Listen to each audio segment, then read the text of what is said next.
I don't think a lot of agents think about their brokerage and what they're paying for and what they're getting out of it. I just don't think a lot of people really know how to and what to look for. What do you mean?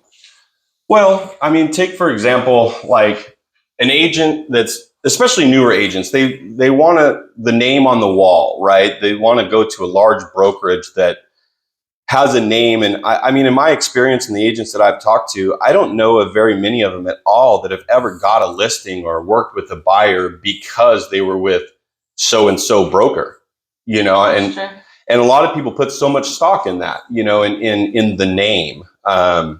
And a lot of bigger brokers sell it that way, that they have that.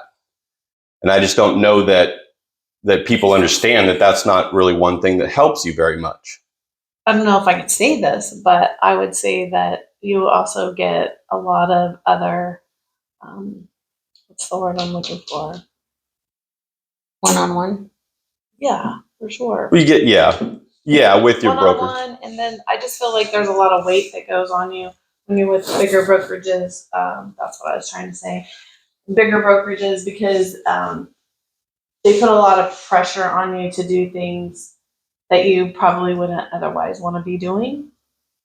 Like, Yeah. you know what I'm saying? They Like, have their certain ways, and this is kind of how you should do it, and exactly. they kind of try to put you into a mold that you maybe don't fit in. Correct. Yeah, I get that. And you get more freedom here to be the person that you are, the realtor that you are. Sure. You know what I think is a misconception as agents, especially new agents, is, and because I know that I did that when my first brokerage, this is my second brokerage, so I'm not a brokerage hopper, but I needed something more like this, one-on-one, especially as a new agent. And I think what misconceptions, I think you would probably agree with this, that new agents have is that brokers are going to hand you leads, and they really don't. I mean, it's up to you to do your work. You got to get your own business. So it doesn't matter if you're in a big brokerage or a small brokerage, you're doing the same work. You are. So you might as well be in a smaller brokerage. Like, I love how I feel like we're really a team, even though we're not a team. We're our individual people with our brokers, but we are a team because I was gonna say I feel like we're a team. Like, just example this morning, we're just sitting here talking about a potential listing for me, and everybody had something different that they thought about working through the ins and outs. Yeah, working through the ins and outs and how to price it. So I feel like you don't just get me, you get all of us, and we all try to help each other with properties and etc. So I feel like other agencies are really competitive with each other too. Sure. And so the thing is if you're an existing agent, or if you're looking to become an agent, right, and the name doesn't matter, then what do we go for? Right. What are they supposed to look for? And the fact of the matter is that when you go to a larger brokerage, keep in mind that they have people that are paid to recruit. Okay, and so they are going to say what you want to hear. But I think a big thing that agents are, I don't want to say, they're just kind of duped on, like they don't really understand is what the pay structure actually looks like. And so what I mean by that is a lot of the large brokerages, okay, they're going to have a 70-30 split, and that's what they say, and that's what they sell, and that's what they pound into your mind, 70-30, because that's kind of a standard for a lot of larger brokerages. Right. And so, but if you break that down and you look at that, you have a 70-30 split, okay, and you cap at $2 million. That means that you're paying them $18,000. Okay, when you cap, you're paying them $18,000. Most of them also, especially if they're franchised, they have a royalty fee, which can be about $3,000.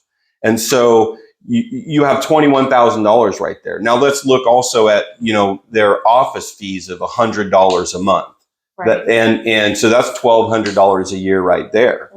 They have transaction fees. Okay, so transaction fees, let's say you do 10 transactions, and they're $75 each is kind of your average, right? So you're looking at $750,000 or $750 right there. So basically, if you just capped with one of these brokerages, you would make $60,000. but you're paying them $23,000 with all of those fees. Right. So literally what you're keeping is 61%. Right. Now, does that sound like a 70-30 to you? No. No, it's a big difference, right? There's a Right. lot of fees there. So if you look at our brokerage, how would that break down? So if you look at 61% compared to what ours would be. Yeah, so if you look at our brokerages and the fee structure that we have, we started in 80-20, right? And so at 80-20 and you still cap at 2 million, then you're paying 12,000 instead of that base 18,000. And we're not franchised, so we don't have a royalty fee, right? So that's a 3,000 you're saving there. Office fees are substantially less. So each year you're paying $480. And there's no transaction fee until you cap. So if you look at that same $60,000, your fees are going to be about $12,500. Okay, you get to keep 79% of your money on an 80-20 split. That is an 18% swing. Now, I don't know many people that wouldn't want to keep that money, right? Right. That's a huge difference. Especially in these times. Yeah, that's a huge difference. And if you're a newer agent and you don't have a ton of business, you would like to keep 18% more of what you're Yeah. doing, wouldn't you? Absolutely. Yeah. So, You know what I just thought of too? This is kind of back to the brokers don't hand you leads. But like with us, I mean, you don't hand us leads, but like I was with a big broker when I started. I never got leads from them, but there was Mhm. 60,000 agents in the, you know. yeah, how are they But- going to divvy those So when I leads? think about it too, you know, you kind of do give us leads because in the website, if people go to our website, and those go on around Robin. And Yeah. because we're smaller, we do actually get leads from that. You do see a bit more, yeah. Yeah, because we don't have 60,000 agents. We have a small few that But round Robin's. But it's not something that I go out and advertise No. because the reality is that the majority of your business and what you get is going to come from you, as Sphere the of agent. influence and what you're So- putting out there. Right. And so the brokerage can set the fees and be either, broker friendly or agent friendly. And you can see the larger ones are more broker friendly. And the smaller ones, such as us, are more agent friendly. And then you have to think about, well, what are you getting for it? Right. And that's kind of leading into what you were talking about with you do get a few leads off the website. And since there's less agents, you do actually see them frequently. The fact is that the large brokerages are always going to tell you, well, we do classes, right? I mean, and the experience there is, there's 4 classes or 5 classes that they do each month, and it's kind of a cookie cutter thing, but they do them so that they say that they're giving you something, Or the right? mentors giving you. Yeah. I mean, and really, you don't really need that because your association does it. Like we're Four Rivers, so Four Rivers is always putting on. I've even taken classes in Aborn. I'm not a member of Yeah. Aborn, but I've Yeah. taken classes. So you can take classes anywhere. And title around. companies. And really, and- I feel like that we do get training because we all show up here at least once a week that we sit here and talk. And if there's something we don't understand, then you say, hey, let's talk about that next week. And then, so basically you are training us every week. You're just training on us what we need help on. We get specifics on what we ask for. Right. Yeah. And so it's a little bit more tailored. The class portion of it is like, well, we needed, what we did recently, the new contract, and we did a contract class and we did everything on the contract. The software program that we use, there's always training needed on that, Yeah. right? Well, because that's hard when you go from one brokerage to other and your CRMs are different. You're changing But, completely, you just have to, but that's what's nice is you're right here while we're working to go, hey, here, this is how you do it. Oh, well, I didn't know that. Yeah. And the software that we Like that. use is all inclusive, right? It's Yeah. not like, you don't have to have 3 different programs like some of the Yeah. brokers do. Everything is all in one place, and that's definitely helpful. But then the other thing too is the brokers always, large brokers always, we're a team, but then when you need something, when you need a question answered, I'm writing a contract, I got this issue, or I don't know how to deal with this customer's, this client's question, or, when you have any of those things, having a one-on-one or somebody who can actually pick up the phone and give you information is important. And I don't know about y'all's experience, but mine with larger brokers it did not happen. No. You did Oh, not yeah. get the support that you needed. Or you may get one broker today that gives you an answer, and tomorrow you'll get a completely different broker that gives you a completely different answer. I had that happen. I had a big sale a couple of years ago, and my client was difficult.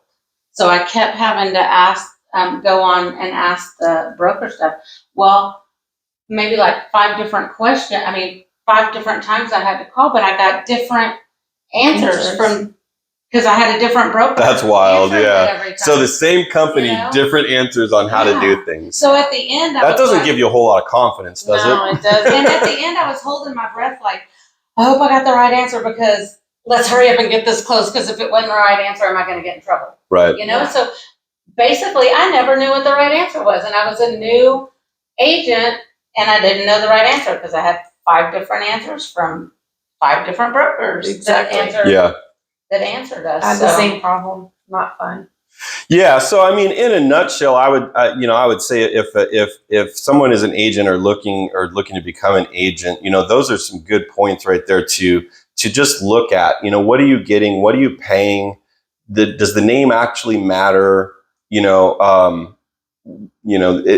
you look at those things before you choose a broker, you're probably not going to end up broker hopping like a lot of people do. Mm-hmm. And I hate to say it, but go into it with a little bit of skepticism, especially with the large broker, because you're not interviewing with the broker, you're interviewing with an employee that is paid to bring you on. Right. And they're gonna try to feel out, well, what do you want? They're gonna let you talk first. Yeah. What's important to you so that I can sell that to you. Right. So you just want to be careful when you're doing that, Just my 2 cents on it.